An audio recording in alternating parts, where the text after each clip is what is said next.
community, product owners, blockchain enthusiasts, I'm sure a lot of traders, a lot of market makers. Well, it's great to have you at this great event, which is organized by NIDA in collaboration with SIBA.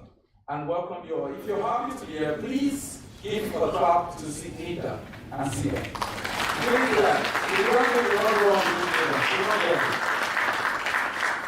you want us to start? If you want us to start, say hey. Hey.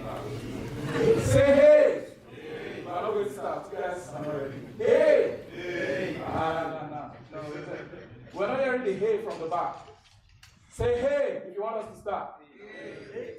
Okay, I think they're serious. So yeah, go ahead. I was just telling that maybe Igbo is saying no to or three. Well, what's the responses? Okay, it's good. Okay, so once again, thank you so much for honoring this invitation. Thank you so much for being here. So we're starting immediately, and we're at the welcome address. So for the welcome address, we'll be having Engineer Salim Kaka, Acting Director, Digital Economy Development Department of NIDA. For those who don't know what NIDA means, it's actually National Information Technology Development Agency. Give a clap offering to Engineer Kaka. Please do that with energy. Some people don't get to do it. Oh, okay. Thank you.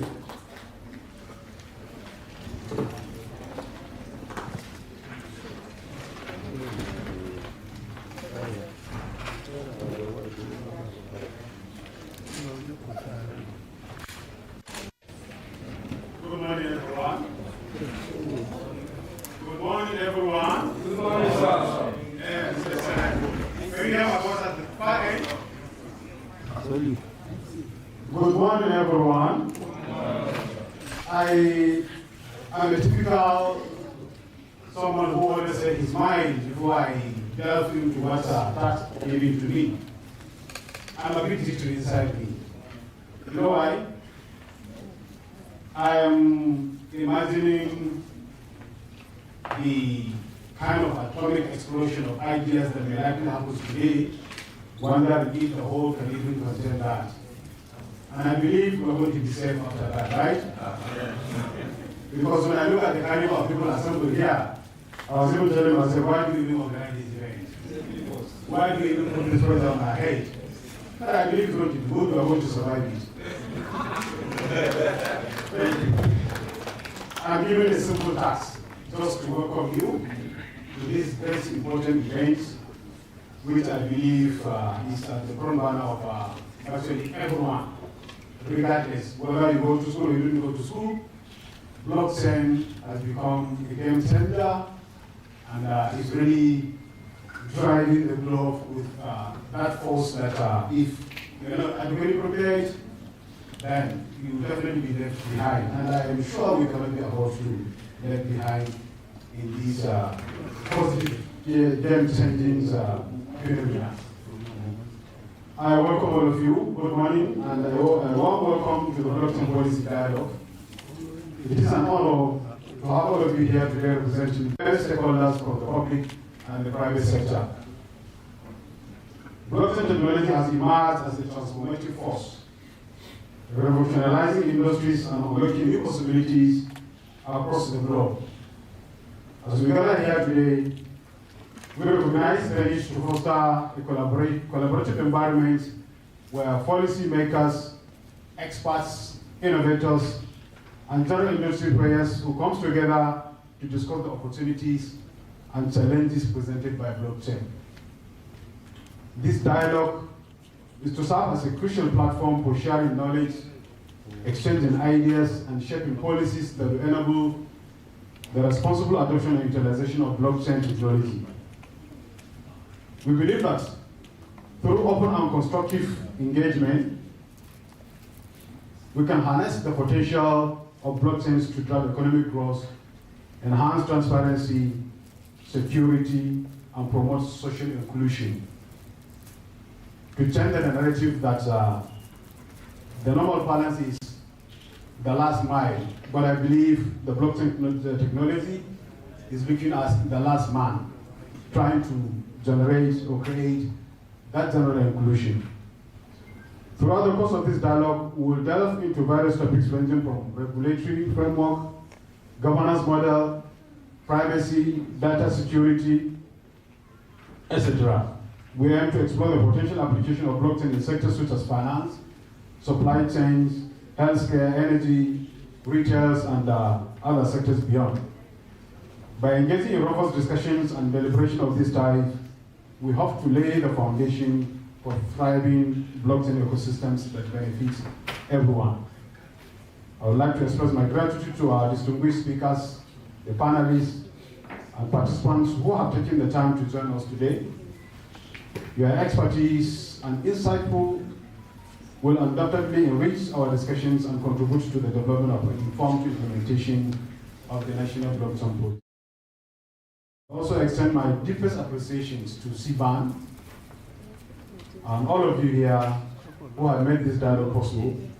Your commitment to advancing the understandings and implementation of blockchain technology is highly commendable, and we are grateful for your support. Without taking much of your time, I urge all of us to embark on this journey with passion, with commitment, be often, say your mind, so that we explore and collaborate on this very important policy innovation. May this dialogue serve as a catalyst for positive change and for a way for future blockchain technology to empower individuals and society at large. Thank you very much, and I wish all of us a successful and happy deliberation. Thank you. Thank you, sir. Thank you so much. Okay, if there's anything I got from there, is that this discussion that we're having should lead to the catalyst for positive change in the adoption of blockchain technology in our country and hopefully the rest of Africa. So the next will be taking the goodwill message from our highly esteemed the president of CBAN. Please put your hands together for Mr. Obina Iwona as he takes the stage. Just keep clapping till he gets here. Thank you.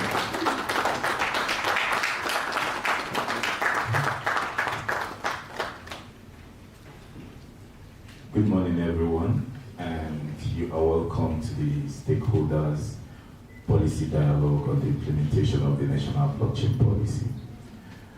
We are very grateful to NIDA and the Federal Ministry of Communications and Digital Economy for the hand of fellowship that they have extended to us to chart a new direction for our country in technological advancement to meet up with the rest of the world.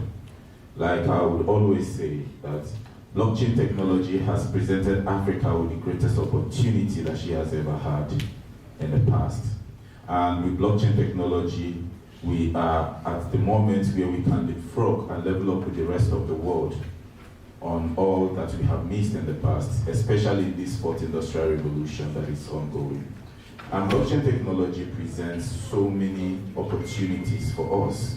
And chief amongst them is the ability to achieve economic development, create jobs, financial inclusion, which has always been an issue in Africa, where you have over 40% of Africa's population unbanked. And also we can see wide technological advancements, which will position us as an elite nation in the committee of countries globally. Because when you look at the top world countries today, one of the major drivers is technology and engineering. And that is one of the opportunities that blockchain has presented us. And it is very important that as a nation, we take note of this and we put the necessary strategies and infrastructures and take the right steps towards it. And I would really applaud the federal government of Nigeria for making Nigeria the first country in Africa to have a national blockchain roadmap and implement the national blockchain policy. Like they say, Nigeria is the giant of Africa, and truly we have proved ourselves to be the giant of Africa. And also, not just that we have taken the first step in Africa to show the light and lead, but also the agency that is responsible for it, which is NIDA, has also taken an approach, a step towards it, to prepare Nigeria's economy and the populace for this blockchain implementation.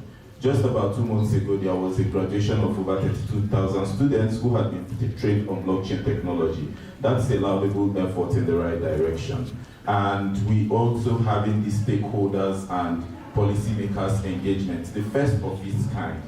So, what is my charge to everyone here? We have gathered here today to chart course for our nation. So, it is assumed that every single one of us here is representing a constituency. Whether your office, whether your company, whether your organization, whether you are from a ministry, parastatal, wherever it is that you are from, see yourself as a representation of a constituency. And what do you do for your constituency is to seek the goodwill and improvement of your constituency. And what we are talking about here is the implementation of blockchain technology, both in the private sector and in the public sector. So we want to see mainstream adoption, starting from our schools, to our business places, to our governance, to our economy, to everything that we do. We can use blockchain technology to improve it, because blockchain is the only technology that can absorb every single sector in existence in human history. And it's a well-known fact. And this is the fastest growing technological sector of the 21st century. And so, if we position ourselves rightly and take the right steps, we heard the talk about generating $6 billion from blockchain technology. And I can tell you that we can do even much more than that if we do the right things. So we are here today as industry stakeholders in strong support and partnership with the National Information Technology Development Agency to push Nigeria forward. If you look at the vision of SEBAN, it says, to transform Nigeria into the world's safest and biggest blockchain space with the largest blockchain solutions, investments, and adoption. This is the reason why we are here. We want to build businesses that will thrive. We want to build businesses that will contribute to our economy. We want to improve governance. We want to achieve efficiency and effectiveness in every sector that we are in. So, as we live here today, before you leave, make a meaningful contribution to this national blockchain policy and charge yourself as a representative of a constituency that you are leaving this place with that intention to go and implement and make sure that blockchain technology adoption is driven to the mainstream through your own efforts. You can be a service provider, you can be an educator, you can be an innovator, right? You can be a distributor, you can be on the commercial side, you can be in media, you can be a writer, whatever side that you belong to. Make sure that you are representing your constituency, and that's the charge that Nigeria has to move blockchain technology deep into the mainstream and make us the biggest blockchain hub in Africa that will begin to attract foreign investments is achieved through you. Thank you.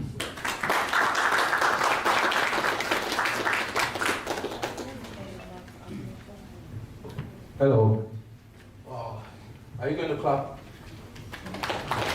So we're taking note for tea break. I'm looking at those who will miss tea break because you're not clapping. Please clap one more time.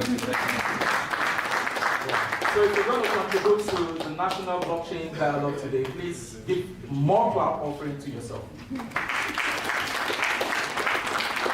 I see everyone wants tea break. I see compliance. And compliance sec, we have sec here, so you guys are compliant today.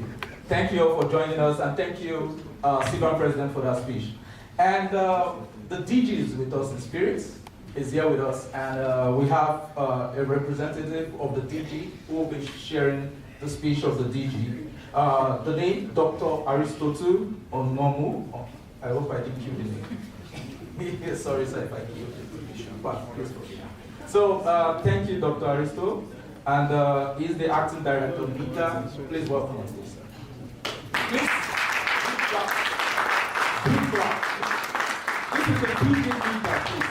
We have the DV leader coming out there. Please, keep on clapping. Keep great, keep great.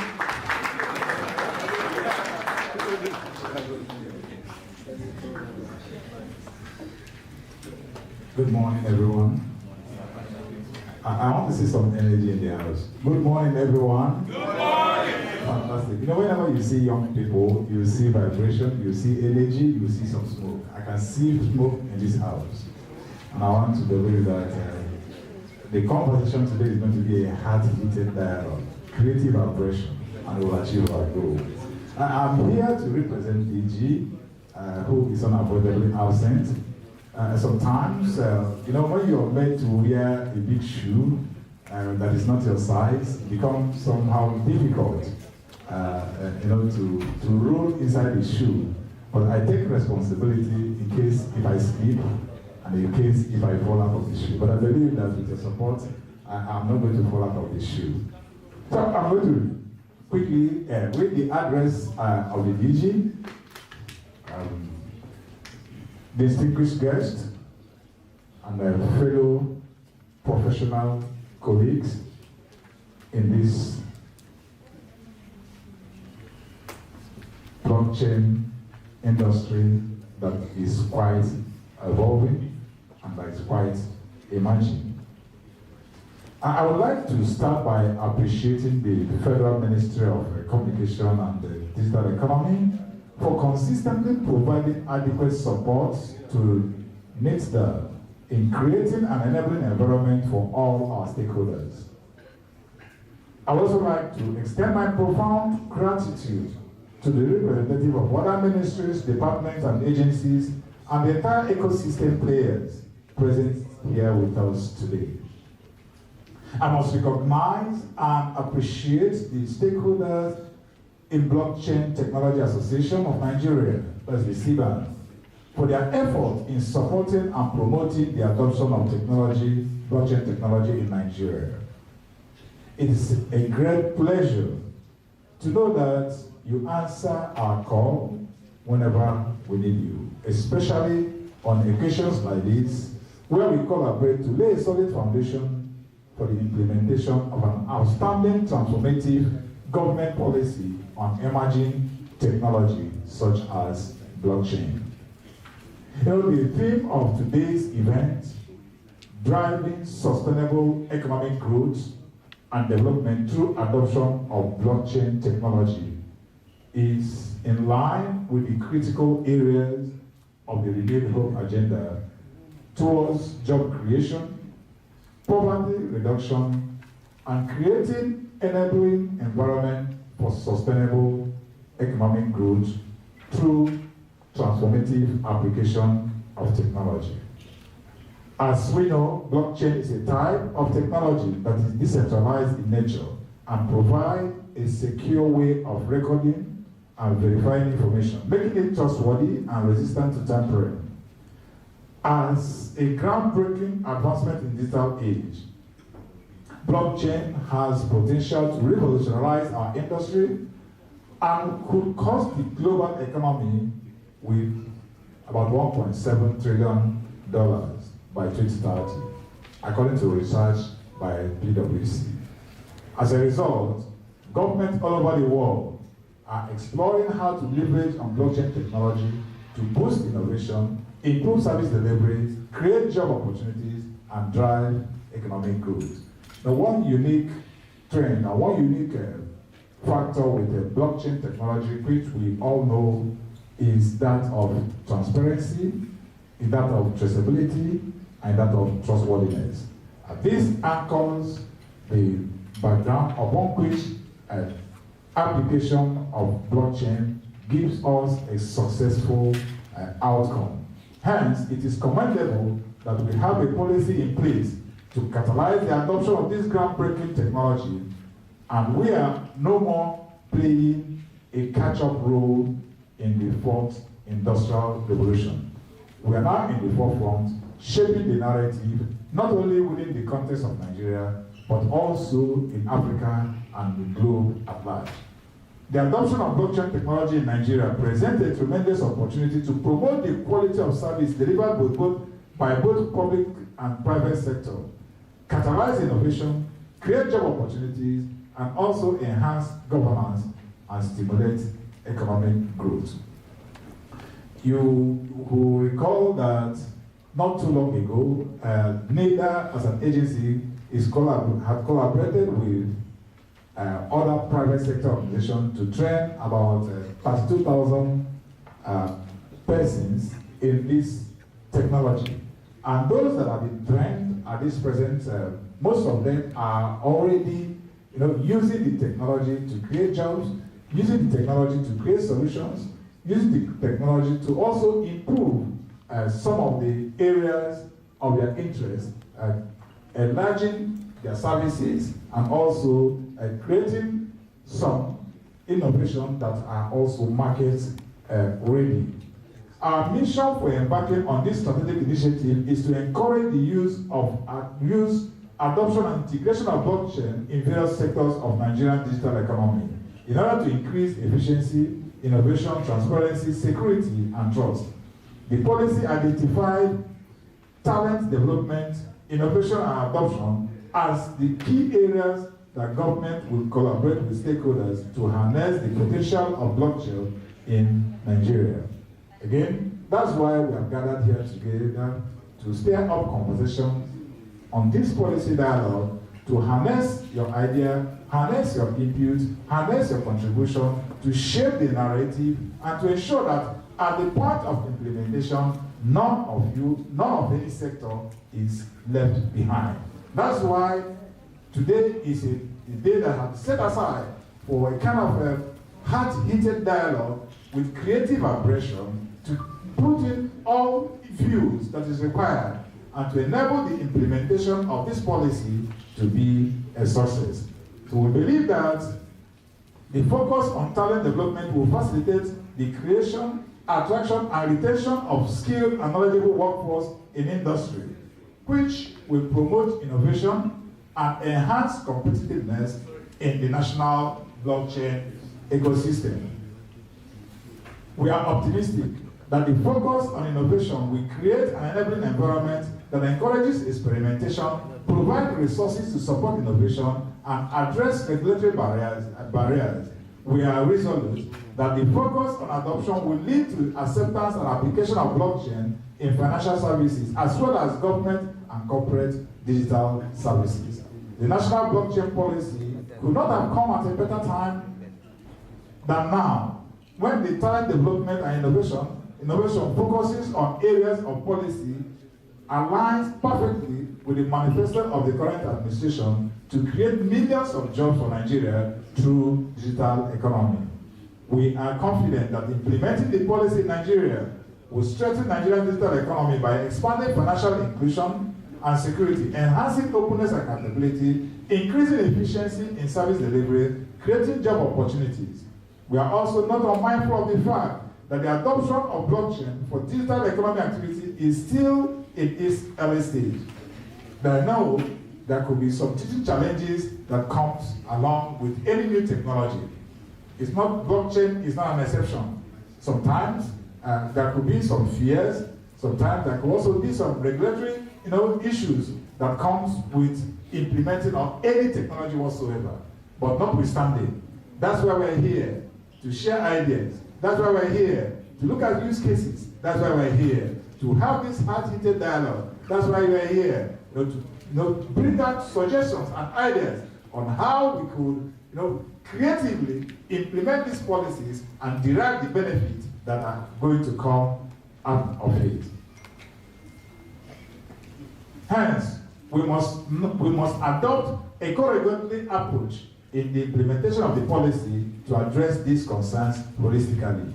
We may recall that the Federal Executive Council approved the National Blockchain Policy for Nigeria on the 3rd May 2023 and directed the National Information Technology Development Agency, NIDA, to serve as a secretariat for the purpose of implementing the policy under the supervision of the Federal Ministry of Communication and Digital Economy. sequel to the approval of the subsequent approval of the policy, the Federal Ministry of Communication and Digital Economy on the 16th of May inaugurated the National Blockchain Implementation Steering Committee, consisting of 26 relevant stakeholders from both public sector and that of private sector to serve as the governing structure for the implementation of the policy. This event was set out to facilitate the development of a strategy that will drive the implementation of the policy, as we envisage that the strategy will outline all relevant stakeholders along with their various roles and responsibilities towards implementation of the policy. Like the CBAN president just mentioned, each and everyone here could be representing one community or the other. Therefore, it is your responsibility to provide adequate contribution based on use cases, based on your experiences, so that the implementation of this policy will eventually give rise to the desired outcome. At the end of the day, all of us will be all winners together. Lastly, we are confident that the implementing the national blockchain policy collaboratively will help create a blockchain-powered economy that supports secure transaction, data sharing, and value exchange between people, business, and government, hereby enhancing innovation, trust, traceability, growth, and prosperity for all Nigerians. The policy will enable Nigeria to harness the full potential of blockchain technology and position it as a leader in the blockchain ecosystem. I therefore urge you all to embrace this transformative technology, use this opportunity to have a heart-heated debate, also take the opportunity to engage ourselves, network with one another, share ideas on use cases, and together we will build a prosperous future for Nigeria powered by blockchain technology. Thank you for listening. Thank you so much, sir. Thank you. Please put your hands together again for him. Okay. So before we go to the next segment, do we have any lawyers in the house? If a lawyer, please can you wave? Oh yes, that's great. That's one. Ah, that's nice. That's two. Any other one? 3, 4. Okay, great. This part is it involves you. My lawyer is here also, but I'm not going to mention him. I can see him standing. I'm not going to call his name. So this part involves you because we're going over to this policy that we're talking about. We have 20 minutes scheduled to look at it. So this part is the overview of the national blockchain policy. And the person who will be handling this session is Sir Abdullahi Abubakar Aliyu, the policy team, director of the policy team, NITDA, and he's a lawyer, of course. Please put your hands together for him. Just keep clapping till he sets up.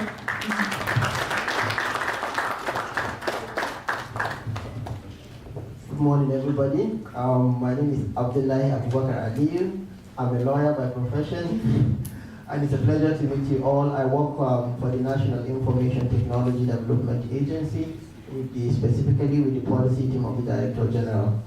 I'm here to give an overview of the national blockchain policy, but I will first of all stand on existing protocols. One of my weaknesses when it comes to presentations is that I struggle with the mic. As you can see, I tend to get opinions from people saying there's a way specifically to use the mic. I'll try as much as possible to be audible, and then thank you for listening. First of all, I would like to mention that the benefits of blockchain have already been reiterated by the president of CBAN, by the engineer, my director, Engineer Kaka, and also my director, Dr. Aristotle. To further highlight this crucial moment in the history of Nigeria, I would like to mention that in our research, what we did was to ensure that we adopt a co-regulatory approach in the development and implementation of this policy. If you look at the policy, and it's also available on our website at www.nida.gov.ng, you can download it and look at it. You can see that there is a provision for a steering committee. This steering committee consists of various stakeholders from the public and private sector. This is to ensure that every stakeholder is represented in the development and implementation of this policy. The co-regulatory approach will also help us to ensure that we maximize the benefit of blockchain and minimize the risk as much as possible. One thing highlighted by all the speakers is that blockchain is a groundbreaking technology, and it also has the potential to revolutionize many industries. It can facilitate job creation, it can ensure more transparency, and also the delivery of efficient and effective service delivery in both public and private sector. I would also like to highlight that as a background, the National Blockchain Policy is in furtherance to the implementation of the National Digital Economy Policy and Strategy, which is the NDEPS, specifically with our 7 which deals with emerging technologies. Some of the benefits as highlighted, I'll just reiterate, include financial inclusion, improving transparency and accountability, job creation, increasing efficiency in public and private sector, and also enhancing security. More specifically, the mission is we want to encourage the use, adoption, and integration of blockchain technology in the various sectors of Nigeria's digital economy in order to increase economic prosperity, efficiency, innovation, transparency, security, and trust. The vision ultimately, long-term, is to create a blockchain-powered economy that supports secure transaction, data sharing, and value exchange between people, businesses, and government, thereby enhancing innovation, trust, growth, and prosperity for all. Our policy direction for this national blockchain policy our aim is to grow domestic talent in blockchain solutions development, foster innovation, and catalyze the adoption and use of blockchain technology. As highlighted by my director, the focus areas include talent development, innovation, and adoption. Our research revealed that if Nigeria were to maximize the benefit of this technology, we have to tailor it to our unique environment. And we looked at the data that is available and realized that we need to build talent, we need to ensure we catalyze innovation, and we need to ensure that government adopts this technology, and then the private sector also. With talent development, what we intend to do is to ensure that there is a framework that will support the growth of the industry, and to ensure that the blockchain ecosystem has the necessary human capital to drive innovation and growth. Some of the policy statements include the government will collaborate with relevant stakeholders to develop capacity building programs to enhance the skills and knowledge of blockchain professionals. These programs will be tailored to meet the needs of the industry and will include training, workshops, and certification programs that incorporate ethical consideration and best practices. Another policy statement is that the government will collaborate with industry stakeholders to ensure that talent development programs meet the needs of the blockchain industry. With innovation, what we intend to do is to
the implementation committee, which is the steering committee. The steering committee, consisting of over 20-something stakeholders, is responsible for overseeing the implementation of the policy by providing the roles and responsibilities of various stakeholders towards implementation. In conclusion, the National Blockchain Policy provides for a framework for the development, innovation, and adoption of blockchain technology in Nigeria. The policy will enable the nation to harness the full potential of blockchain technology and position Nigeria as a leader in the global blockchain ecosystem. By investing in talent, promoting innovation, and encouraging adoption, we believe that the policy will help create new market opportunities, job creation, increase economic growth, and improve public service delivery. Furthermore, by establishing supportive legal and regulatory frameworks and promoting international collaboration, we believe that the national blockchain policy will help ensure that the benefits of blockchain are realized in a secure and responsible manner. The policy will be a critical tool in realizing the full potentials of blockchain technology in Nigeria and for shaping the future of the global blockchain industry. Thank you so much for listening.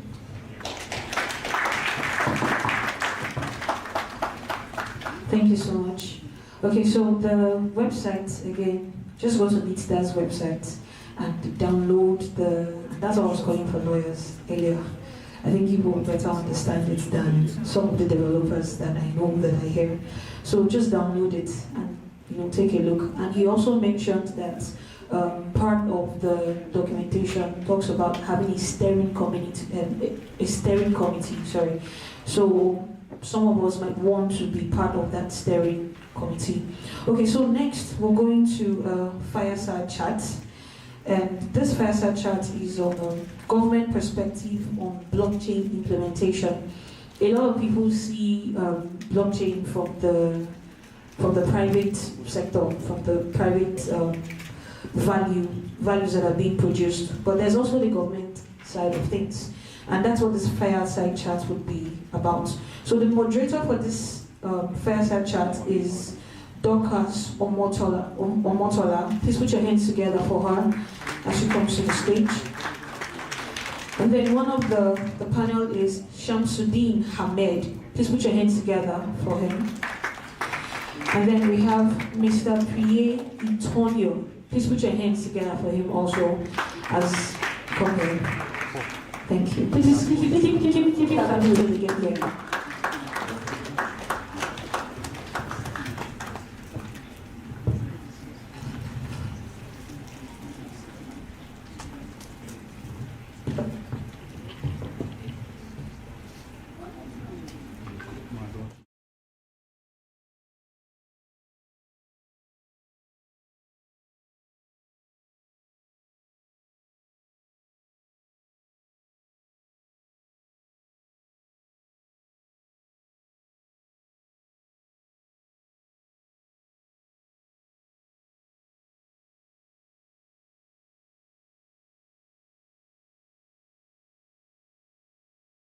Yes, I got that right. And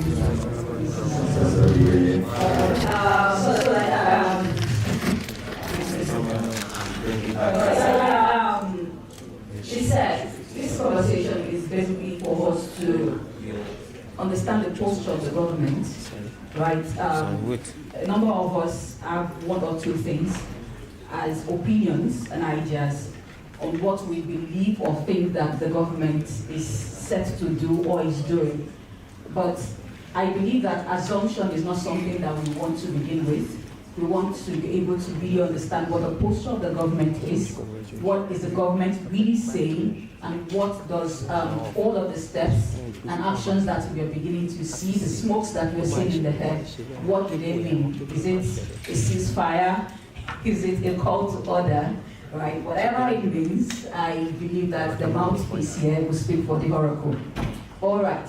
I don't think there's a need for me to start going on to talk about what blockchain is about. This is a chat. And this conversation is not going to end just yet.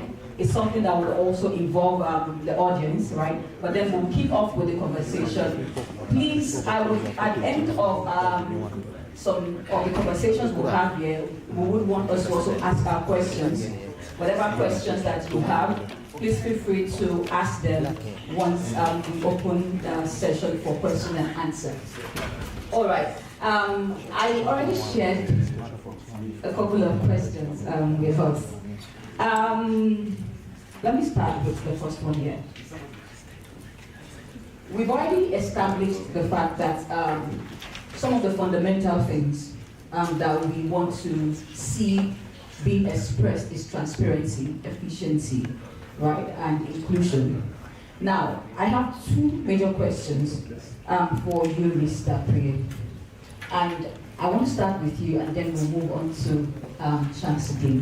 So the first question I have here is, how does the government view the potential benefits of blockchain technology for various sectors, and what are the key areas of focus for its implementation?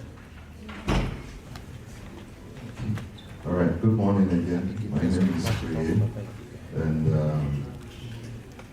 I want to say that the government is really, really serious with the implementation of blockchain in the area, and like EGG and other aspects as mentioned about the already, created the nation's community. But I want to say, even from the policy document, there are three areas of focus. One is the talent development. The second one is innovation, and the third one is blockchain and adoption. So that are like key areas, and government is already doing a lot in this area because we know when we get alone, we have to work with the private sector to develop talent, to create a living environment so that they can actually maximize the use of blockchain in various projects and applications. For instance, we were told also from the PPC that about 2,000 people were registered. Yes, that's part of talent development, and we will continue to do more in that area. And again, for the innovation, already projects are going on. I think in the course of our discussion, I'm going to mention that. Then for the adoption, it's part of awareness creation. That's why we witnessed Abuja to come together because Lagos was the center where the session taking place. So we went in our comfort zone in Abuja and assume that all was well. So we see more of these programs taking place in Lagos and other parts of the country to see that the awareness goes on. The private sector is using the technology to advance the project. There's a lot of potential, and I know everybody in this room knows the potential of blockchain. And what government can do is to work and assist and create a living environment for our youth.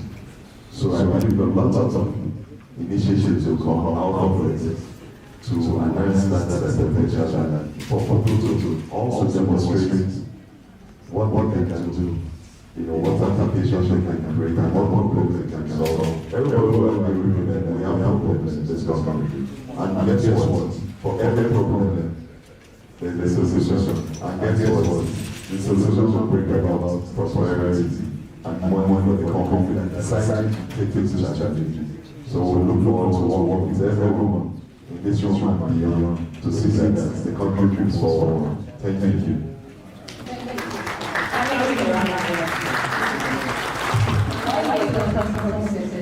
We have so much work on them.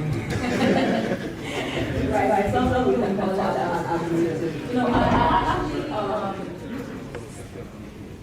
I'm a capacity development myself. And I understand the role of talent development. But then, when you say that the government is investing in capacity development, talent development, and we also want to collaborate with the private sector, what does that mean? Because 2,000 looks like a number, but it's good for the headlines. The president of Bank said that whatever capacity that you are representing, right, you should show that you are in consistency. So I am speaking in my mind. Consistency. I don't know someone is going to come and apprehend you, right? But then, what does this really mean, right? We have private sector, we have the Nigerian youth, and the people who are already existing in the own right, rather than transition or progress in whatever career path they are in. What does this really mean for this identity? Thank you very much. I don't know. I want to ask a question. Has anyone of you received a message from Minister about free training on money? Yes. Because not specifically about blockchain. Yes, because what I'm saying is that we'll take it to that area, but we have a lot of collaboration with the Google, Microsoft, because there's classes that are going on, even as we speak. So it's for us to take advantage of this, develop more, because that's we're going to do. We have to develop capacity. There are a lot of people who want to come in, and those who are already to now develop capacity. So those are areas that we can collaborate. We already have a talent gap, the assessment that was conducted in conjunction with the CCO. Yes, recently, I think this was done last week. It was London. So we look at the whole, so there are opportunities there. With that document, we will come up with implementation plan where clearly everything is stated how we want the private sector. But with that, I'm already doing a lot of collaboration with this organization I mentioned. So that was what the leader is doing now. But there are endless opportunities that are present, and we're willing and open to share ideas on how we can move forward and put things better. Thank you. I love the fact that our government is open to how to do this better. So because we think that can do better than those who have currently. And part of we doing better is why we are having this conversation. So this is why it's important to fix yourself. Let's take a step back. Now, I still want to go back to the private sector. What regulatory framework is in place to help with the implementation of this policy, aside from the talent development that we have? We understand that at the end of the day, it's possible for some of those people that are being trained might leave the government institution to want to collaborate with what's going on in the private sector to part of implementation or developing certain technology regulation. Right? So, continue. Hello everyone. Good morning once again. Please protocols. To answer your question, I think I'm going to give us some light. One of the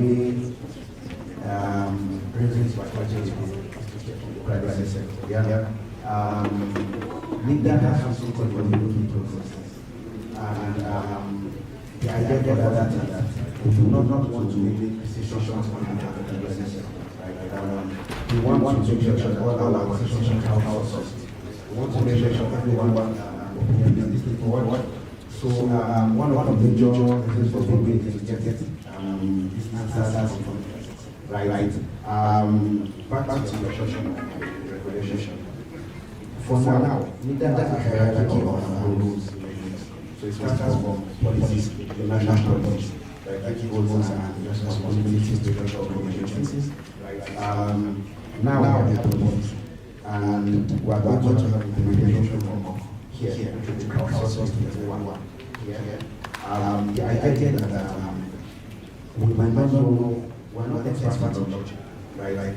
We might be policies in experts, we might work for government, but you guys need to know how best we can regulate the sector, so that as I said, we can harness the opportunities and use this right?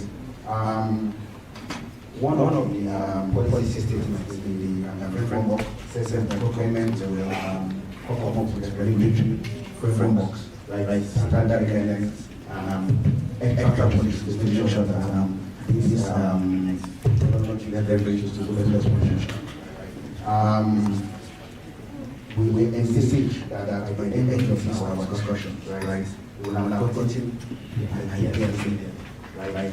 So to put three points, the blockchain interface, right now we're not there as well, right? And you good to know from you all what are the pain points and what are the areas for implementing that regulation to solve, right?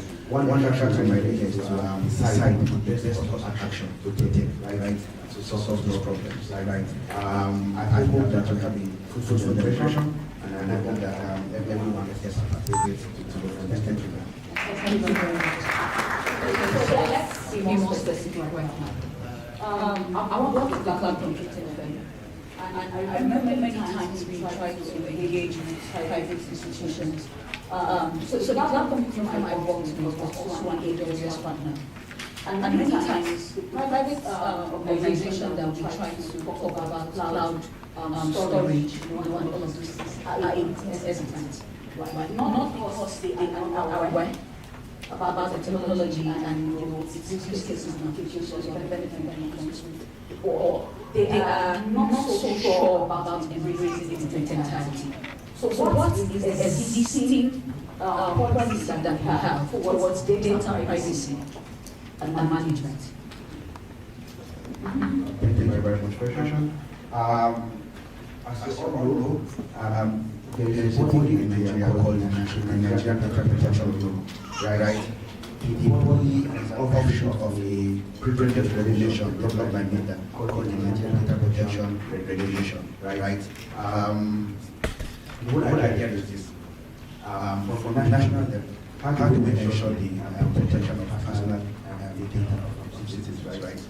Now that the Bureau has got an act, right, and is working in full throttle, right, we are the ones that handle the responsibility now of ensuring personal data across all technologies, right, and that's why I really invested data in this implementation framework, and as we go forward, right, I will get input and listen So there is existing all right. So can you share with us some successful use cases of blockchain implementation, sir? Mr. P. He's smiling. Right. So what are the successful use cases that we have that the government has championed? Okay. Of course, you know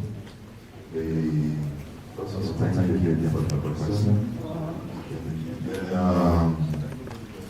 There's certain projects that are ongoing and that might not be in the public domain, which I will share. And one area is the identity management. I know that many cities, it involves using trying to integrate blockchain into the identity management of the country. And I'm sure there's an organization called Identity for Development, ID for yes. So they are a champion that is many. So that's a successful case that I know that although it's still the works, or we do this and it's supported by the World Bank. So we need to make that an inroad in that project. Other area that I know about is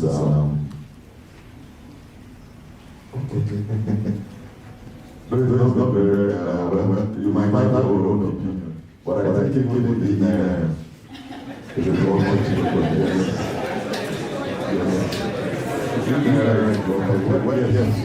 I don't try my door, but it is. So maybe we should try it so that I can be successful. I think for time we hope this is successful.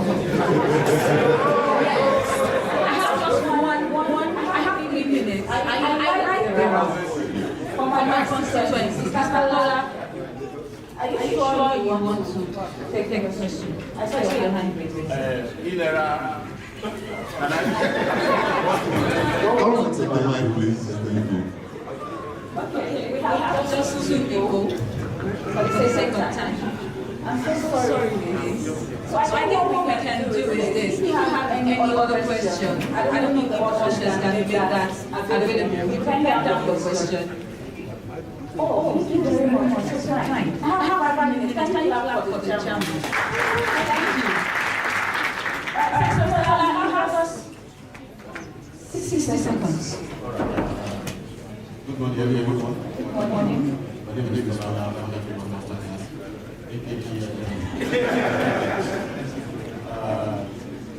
I have no question about this, but I want to ask you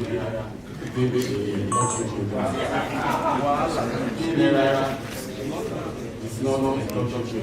I mean, how is this construction being after taking? What is the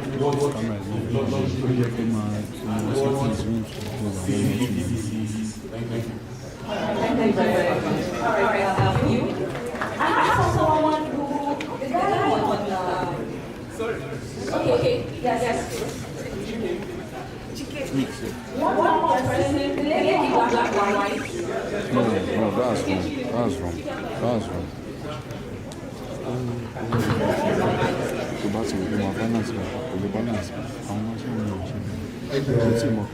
Good morning, So my question is also regarding human rights organization. I realized that in Iran, when it was rooted, the plan to work with existing standards. Just hold on. Some of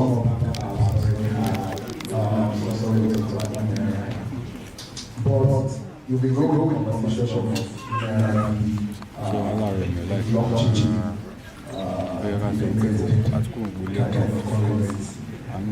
what is the government doing to also bring stakeholders who are crypto exchanges so that can also work? Then I feel these are the main who drive the adoption of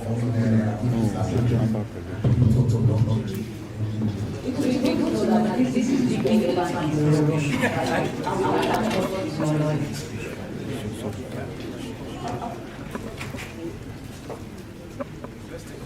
You want to take all the question or? Okay, let's do it. Thank you. My name is Deborah. I'm managing faculty of social services. I want to speak for my constituent. I represent a lawyer, right? So I want to talk about that aspect, representing women and the speech, right? I want to encourage programming people into government that there is a need to have a focus and intentional focus kind of program to be able to collaborate with women, focus on platform whereby they can come to they can play a role in the specifics of this implementation. And now by that, let them more mobility in Iran. I believe that Iran is one of the projects of the blockchain because when I is built already on the blockchain or not like that's what I told you and that's what we should. So borrowing that level, I will say, okay, in Iran was projected on the blockchain. I wonder how we try to bring women into the ecosystem to be able to play a role. Are we supporting the female-focused programs and platforms to be able to carry more women into the ecosystem? And how are we really focusing on that? So in the big collaboration, let's have that intentionality into bringing women into that space. And I have a community of young academic law female that we are bringing into the blockchain space to embrace this. So a form of collaboration with the government, things like this, we bring them for the trade. I recall the launch of the national policy. I could count the number of women that were represented in that space. And I know that the minister that says that there is a need to now vote on some law of the minister 7,000 to bring more women. Now, I'm interested in that, and also the fact that the legal space officers are lawyers, they need to understand this, and then know the role that we play effectively in that is, and focusing on young ones and the youth that we say is a very good thing. And so there is the need to focus intentionally on that. Thank you very much. Are you sure you want to compound this question? No, so you don't have any blind spots.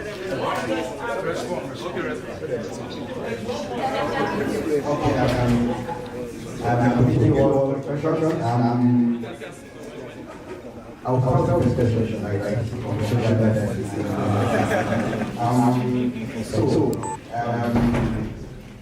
For the inner, right? I think CCN is the right right? Because I'm saying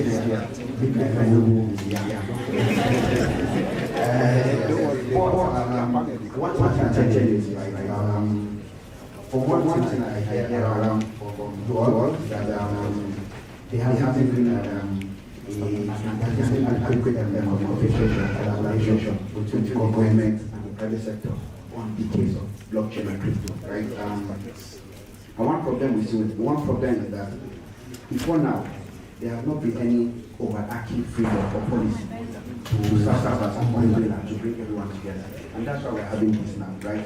It might be coming after the fact, or at the end of the day, it's a solution, right? So what is the this whole engagement that all these problems, right? How do we structure the whole system so that everyone can get along and solutions like in era and the private sector everybody can work. I hope that answers the question. Sorry.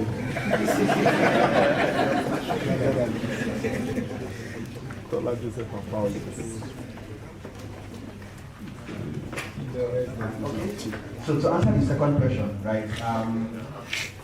It is not a secret, right? Open secret that the area is not open system, right? This blockchain is not an anomaly, right? NIDA knows this. That's why NIDA is currently working on a gender inclusion policy, right? We currently have several programs that are aiming at improving the social movement, right?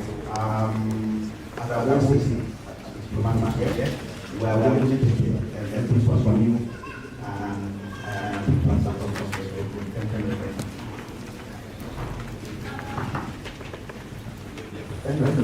Okay, just to support what it said about the leadership, like we have the digital literacy university department.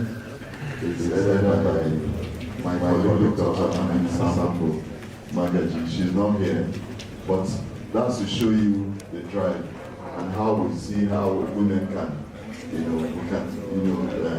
they can focus even more on women. There are a lot of programs. We have published that before too. So please look out for our occasions, events that invite women to participate. So please, I would like the lady and any other person who is interested to please show seriousness in those areas. Don't think, okay, it's one of those events. Participate, apply to participate, and we're willing to work with the private sector on it. Thank you. All right, good morning all. I'm Jude Uzinebe, member of CBAN and founder of Cyberchip. So when the issue of our interest groups, and I'm sure we felt the pause. That's because we are one that engage with the community. And the main purpose of our community is to gather data. That's what data does. You cannot formulate policy without data. There are lots of exchange owners here, developers, traders. You have a plethora of data sitting here. And if you can gather enough data, you'll be able to advise CBN and other stakeholders that you'll be working with.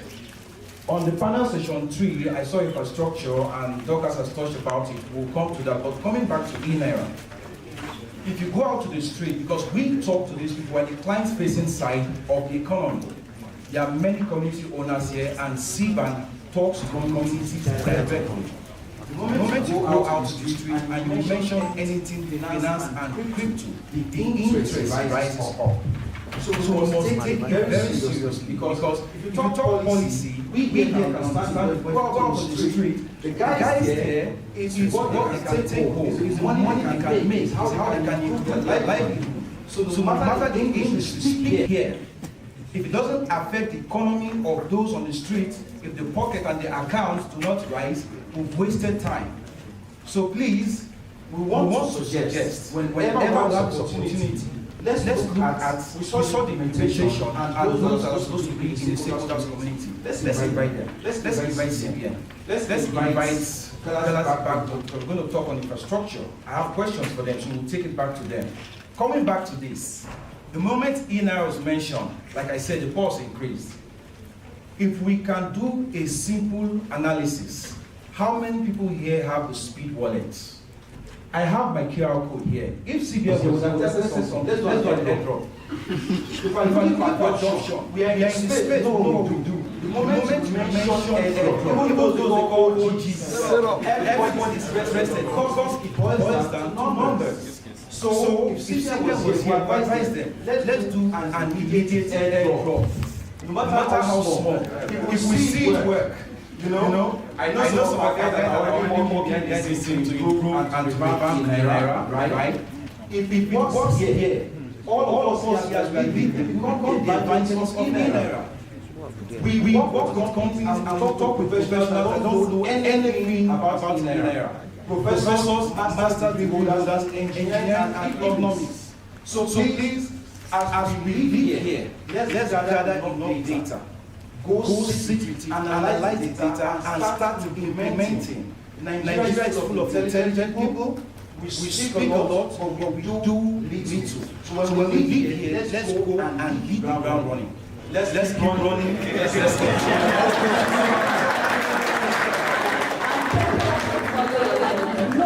We have people here. Okay, yeah, very much. My name is Manuel, and I'm going to go to the equivalent, which is the web training and organization, and also the test. My question is regarding and looking at the underlying blockchain infrastructure, blocks are connected blocks that create that blockchain. Now, why is data gasification? Listen, GDS, Google developers use that technique or that idea to increase the improvement and also the usability of Google products by having student clubs. So when we are using the word private sector, I think we are complicating it. There are individuals, there are small groups of guys who are doing this stuff, who train themselves. How did Nigeria get to the blockchain, picture first top 10? Because individuals train a community.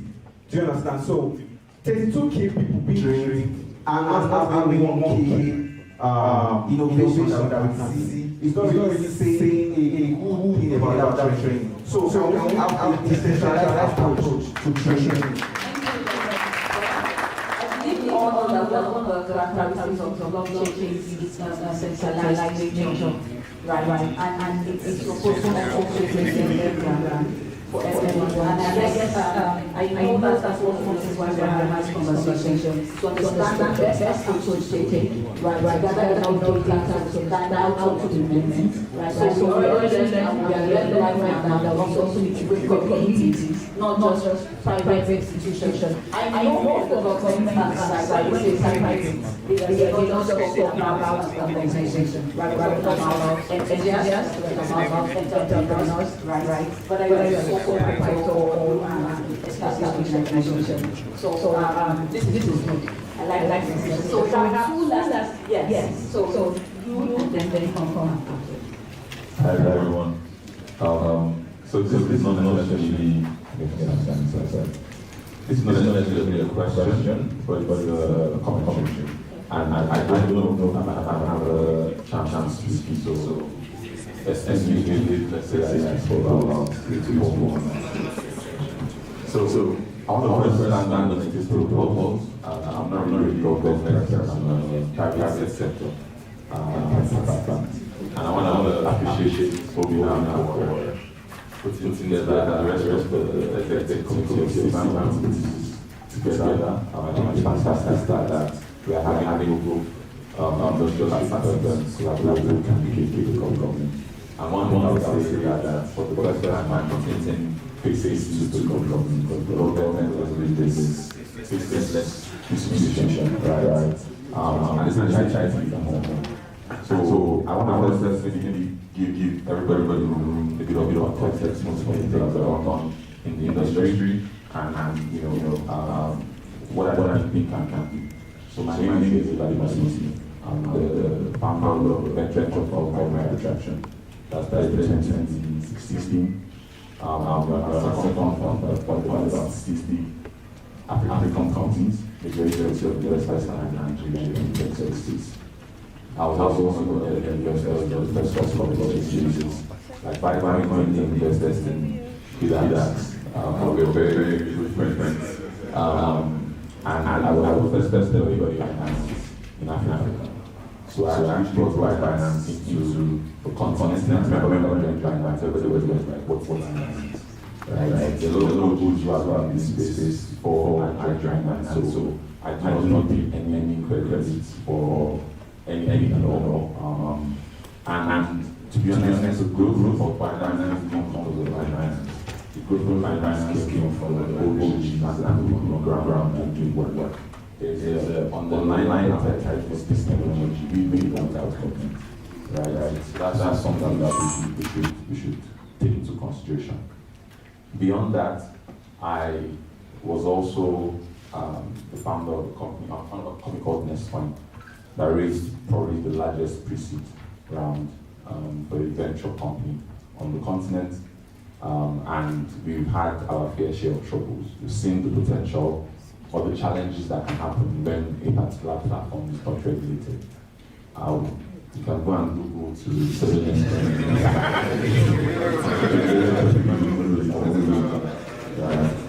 I don't know if this is very bad. However, we're standing not because of anything, but because we believe in the potential of your system. There's a question last week organized an event with Ethereum Foundation, Admission, Optimism. So if you guys came to Nigeria, not to meet the government, but to meet the builders and the people on the ground. And this is consistent throughout the 2016 organized event for white They came to Nigeria, and because of that, there's more funding, tens of companies that are going to be worth collectively billions of dollars. Before finding my attraction, partners and also from the business approach. So I think that context can kind of show that we've been operating in the fintech space for a while. There are two big sort of points that we make. Number one is, I know that is not the response for probably the best plan and the which that's the growth of the blockchain industry, which is the fact that right now any company that is interacting with blockchain cannot do so without blockchain. Right now, cannot have a bank account. In my opinion, you can talk for 5, 10, 30 hours, 30 days. We don't do that and we try to figure out how can we actually solve that platform. But I really think we are not looking at that changing stuff. I've been in rooms with people who were using it, and I'm not kidding, billions of dollars inside Nigerian crypto ecosystem. But once they talk about the regulatory frameworks, they want to win. So I'm excited this also. I think both of you are represented in data, festival, and I'm sure they're important agent people for that. But we are limiting, we know the decrease in AI in this whole country. There's one question I'm asked here. How many people have missed out on opportunity due to lack of trust?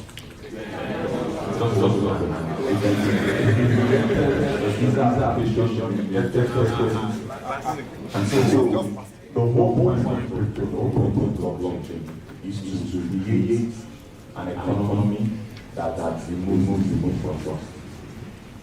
So we have potential to actually change the country and move forward. And my hope is that we cannot use this as a preference. The second point are very clear technologies is on the Naira. I'm actually very bullish on Naira. Right? I'm very bullish on Naira. I don't know if I can say this before, but before it was announced, a couple of weeks now started the famous announcement. I don't know what you interact with the central bank, and this was very basis. Nigeria has taken a huge step in kind of actually launching right? However, Nigeria won't work.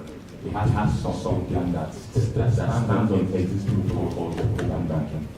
A lot of the innovation and financial technology can come from banks. Banks provide infrastructure, but technology and innovation came from the protocols of banks. So what is the goal to drive that innovation for Nigeria is how do we make it sensitive, whereby a startup, a company, and again, how do we do that to exchanges? A lot of funds that has come into Africa have been to exchanges, right? So how do we create those frameworks that allow the startups, the fintechs to innovate upon the protocols that the banks and the CBN have set up? And I believe that if we do that, we'll see sort of like the true innovation adoption of the Naira and show the world that in Nigeria, the Nigeria is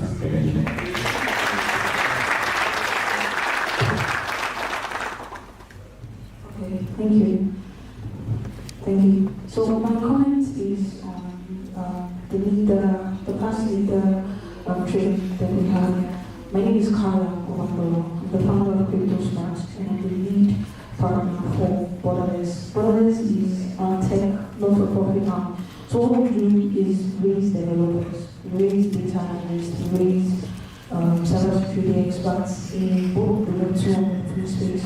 So we handled the River State, the training for River State, and the moderator for the training of River State. Those pictures that you posted on Instagram, on LinkedIn, on Twitter, that I'm the person.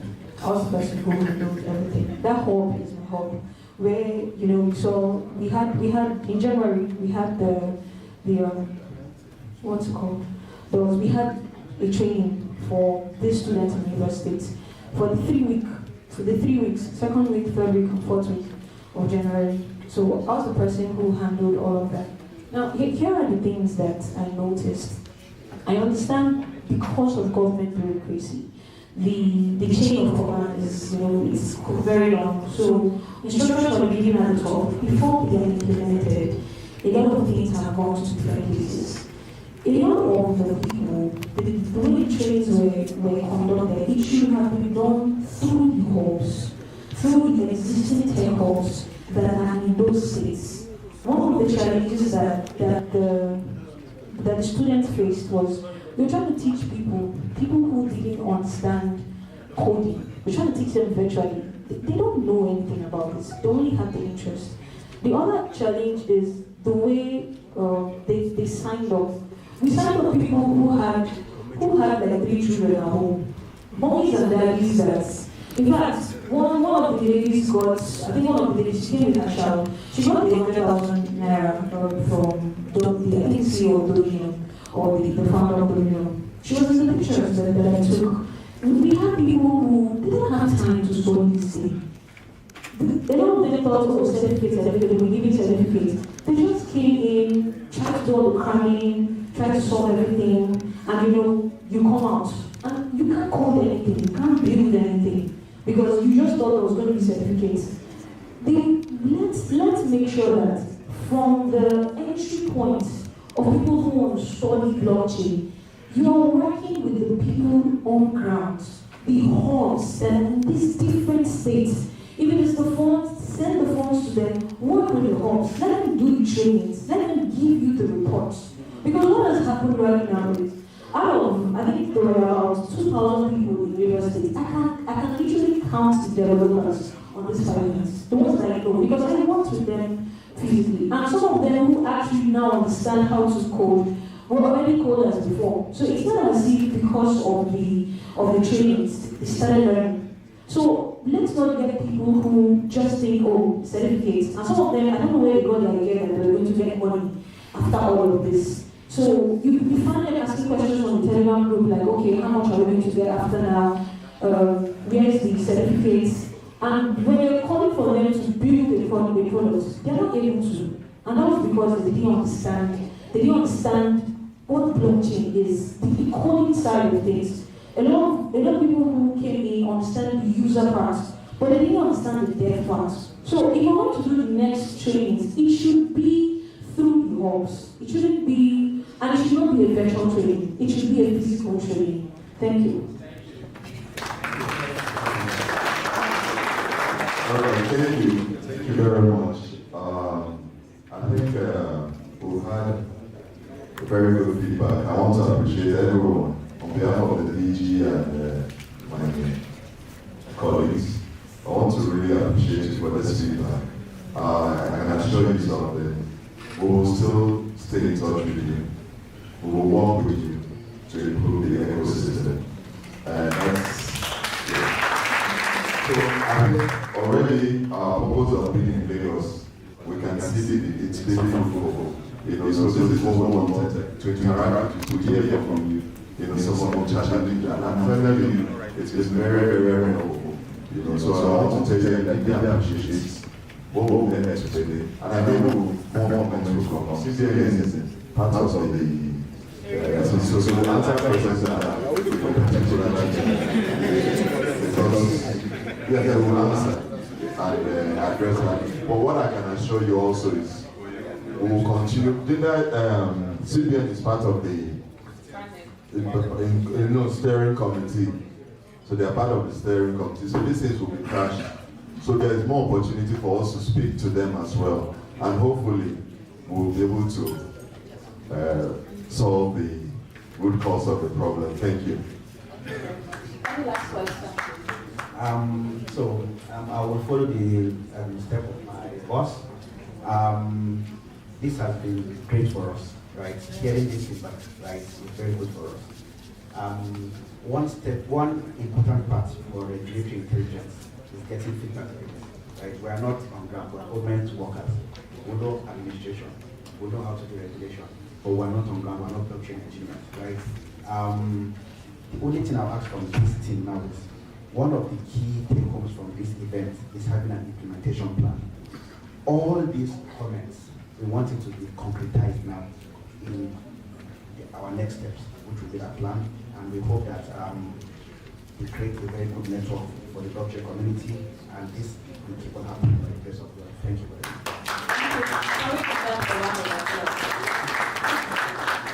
If there's anything that I'm taking out of this place is the fact that we are all stakeholders in this conversation and we can't afford to be quiet.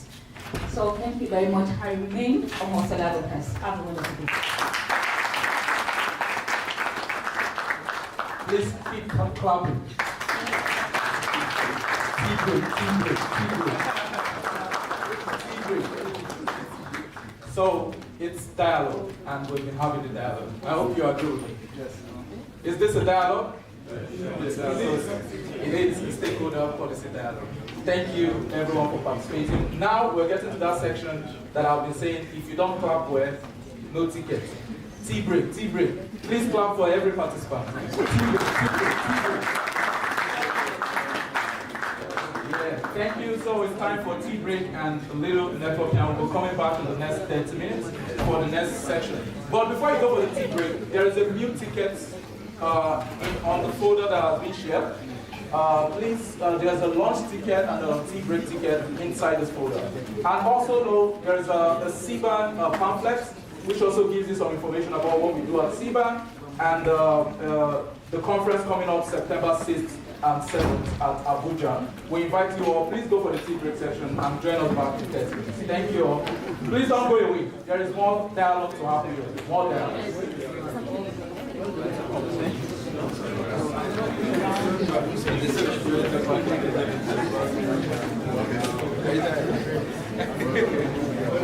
you. I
don't know.